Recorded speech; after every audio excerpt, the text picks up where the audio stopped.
संबंधों को लेकर के चर्चा करेंगे, क्योंकि विषय संबंधों पर ही ज़्यादा होते रहते हैं। मेरे को बहुत भाई बहन पूछते रहते हैं। कभी कोई माता ऐसी, पिता ऐसे होते हैं कि बहुत धर्म आचरण पवित्र भाव वाले होते हैं, लेकिन संतान जो है उनको बहुत दुख पीड़ा देने वाली मिल जाती है। कभी कहीं ऐसा होता है कि माता पिता तो बहुत दुष्ट प्रवृत्ति के होते हैं, नहीं समझ पाते संतान को। परंतु क्या होता है कि संतान बहुत अच्छी धार्मिक विद्वान बन जाती है, निकल जाती है उनकी। तो ये सब संबंध जो है, जैसे कि कभी कोई पत्नी बहुत पवित्र आचरण वाली होती है, शुद्ध विचारों वाली होती है, और जो पति होते हैं वो व्यभिचार प्रवृत्ति के होते हैं, अधर्म करने वाले होते हैं।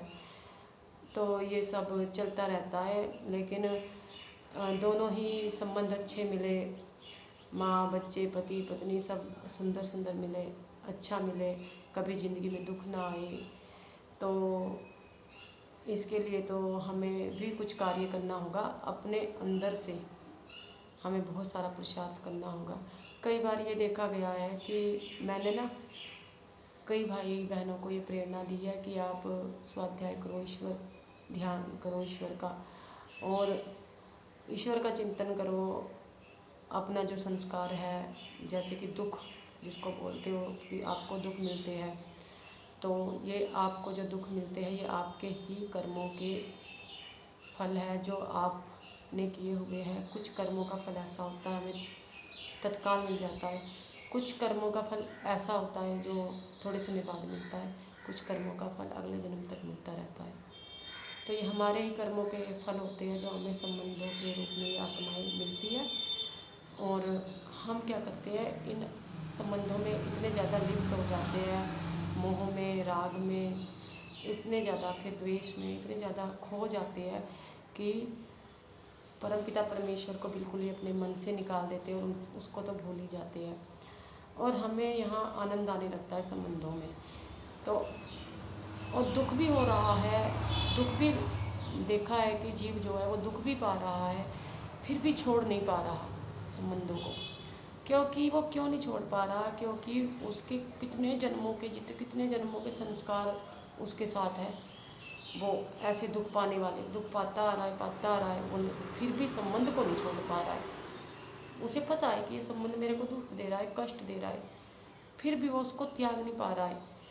क्यों? क्योंकि वो कई जन्मों से वो दुख और कष्ट संबंधों में आता जा रहा है। इसको समझना होगा यहाँ पे गहराई से। लेकिन अगर हमें इनसे कष्टों से, दुखों से, संबंधों से बचना है और चाहते हैं कि हमें सुंदर अच्छे पवित्र संबंध मिले, तो उसके लिए हमें क्या करना होगा कि हमें जो है, अब जो पिछला कर्म किया है वो तो हमें मिलने वाला है ही है, लेकिन आगे जो हम नवा करेंगे तो वो भी तो मिलेगा ना।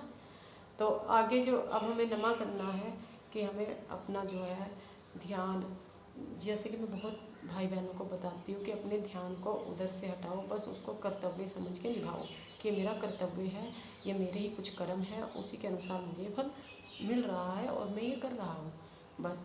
लेकिन मैंने वो भाई बहन क्या करते हैं, कहते हैं हमें तो घर में रह करके हमारे से तो ये नहीं होता, वो नहीं होता, बातें सबकी घूमती रहती है दिमाग में, ऐसा है वैसा है, ये है वो है, 36 बातें आती है सामने।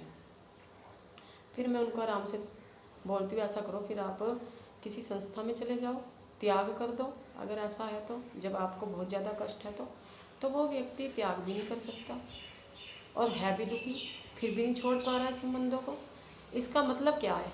इसका मतलब यही है कि उसके जो संस्कार हैं वो बहुत ज़्यादा संबंधों के प्रति उभरे हुए हैं। दुख भी पा रहा है, उसको पता है कि मेरे को दुख है, फिर भी वो उधर ही जा रहा है, बार बार बार बार बार बार।